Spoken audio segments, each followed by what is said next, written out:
Pero paano nga ba talaga yumaman? Ibinahagi ng financial guru ang kanyang 5 sikreto. So, in everything I do, investments lalo na, bakit ka nag-i-invest?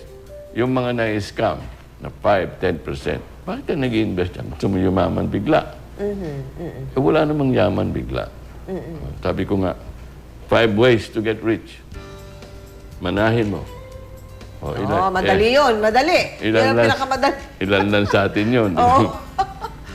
Pakasalan mo. Aba, may natatanso dyan. Oo. Akala ang yaman, puro utang pala. Puro utang niya. Mayaman pala sa utang. Oo. Okay. Meron naman, panaluhin mo.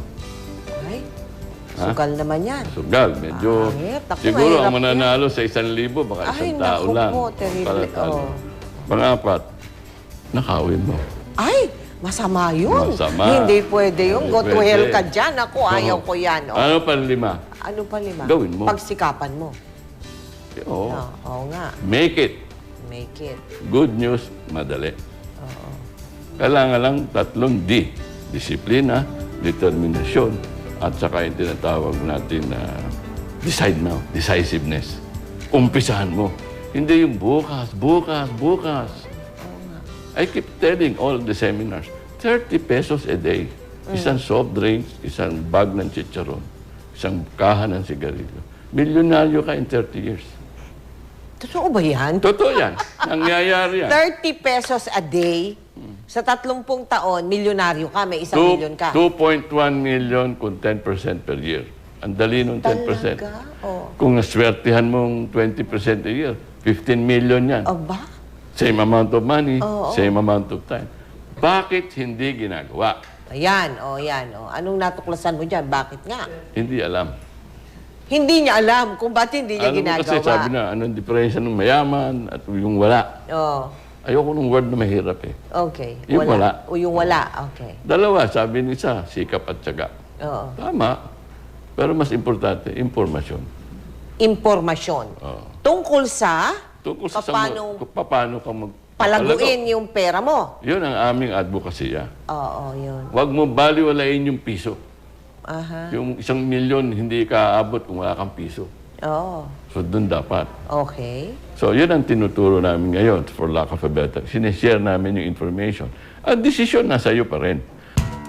Dagdag pa niya, ang pagyaman daw ay nakasalalay sa ginagastos ng tao. Pag Huwag kang pinilit mo gagasta na yung hindi mo kaya. Ganun Eh, ba? yan ang mga problema ng mga ahente, nakikita mo. Oo nga. Ano yung nakita mong most common wrong, no? Yung mali. Yung maling ginagawa nga ng Pilipino. Sa pag-handle ng pera niya, yung most common na mali. Ang mindset, unang-una. Mindset, ano yun? Lahat ng kinikita, dapat or di dapat, para ipanggastos. Oo. Dahil kaya ko naman kumita rin ulit. Oo. So, the assumption is short term. Wala, kaya ko yan. Mawalan na akong trabaho, kaya ko yan. Hindi naiisip na obligasyon mo. Tuloy-tuloy. Hindi na puputol. Lalo na kung may pamilya ka, di ba? So, bihira yun nagpaplano. Puro yung instant gratification. Pag nahirapan, ay, nagtrabaho ko mahirap, kailangan kong bakasyon naman. Kumita ko yung bonus ko, bibili ko ng... So, nagsisave tayo. Alam natin yung concept of saving. Para may bilhin. Oo. Nagsisave ako para bagong cellphone. O bagong... Tatlo na cellphone, 2 lang naman tenga natin, di ba? So, mahirap eh. Mahirap gamitin 3. Oo, ngayon. Oo. Tapos, dapat, So, dapat, nagtatabi tayo dahil obligasyon natin. 2 mukha natin sa buhay eh. 2 kabayo natin sa buhay. Yung unang kabayo, sasakyan natin dahil sa pawis natin, kikita tayo. okay. Yung kinikita natin, dapat, meron tayong binabayad natin sa sarili natin para sa ating kinabukasan. Yan ang pambili ng ating kinabukasan. Savings yun, di ba? Savings yun, mag-ipon. Mag-ipon. Okay, Ang alam naman ng iba, ang savings, either ilagay sa lalim ng unan o sa bangko. Oo. Savings deposit. Pagkaliit-liit ng kita. Maliit ang kinikita pag nilagay sa bangko. Safe lang. Tama naman yung safety. Pero madaming instrumento dyan na may kanya-kanyang layunin. Hindi porket may pera ka, doon mo lang lalagay. Isipin mo, bakit? Yan ang wala sa nakakaramihan. Bakit ako gumagastos? So pati, sinasabi mo to, Pax, na pati ang pag-iipon ay determinasyon din. Yes. Di ba? Pati ang pag-iipon, disiplina din. Kasi tataka ka eh. Yan ang parating mga ini-interview ako minsan. Man on the street, tatanungin ako. Oo nga. Pero wala kami. Ano masasave namin? Ganon. Kung magkano utang mo, saan mo ginastos? Oo. At quiet na. Bakit? Nagastos lang sa kung saan-saan. Kung saan lang nagastos. May payo rin si Francisco sa mga kasalukuyang nagnenegosyo at sa mga nais magnegosyo. Oo. Pag hindi mo binabayaran ang sarili mo, Oo. hindi ka, talo ka, mali ang costing mo. Aha. Dapat bayaran mo sarili mo para alam mo talaga kung yung negosyo, Kumikita ka, o kung hindi. maayos. Oo. So, nag-survey nga kami ng 200 businessmen eh. 15 lang ang nagsisweldo sa sarili nila eh. Sabi ko, ay, talagang malaki problema ng tao sa basic.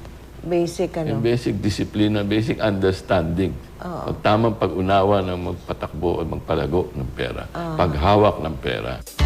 At dahil pera ang nakasalalay, kailangan din daw natin ng iba yung pag-iingat. Yung lending, fix ang income mo. Diba? Savings deposit, pautang sa bangko yan. 1%. Maliit. Bumili ka ng treasury bills ng gobyerno, 3%, 6%. Yun ang fixed income. Lending investment yan. Pag ako nangako sa'yo at ginaranti kita, that means pinapautang mo ko. Sa ngayong panahon, pag ako nagbigay sa'yo more than 6-7% today, lagay natin hanggang 10, niloloko na kita. Per year, ha? Yun ang tinuturo ko sa kanila, yung guidelines ba? Pag may nag-offer sa'yo na guaranteed more than 10% per year, tumakbo na kayo.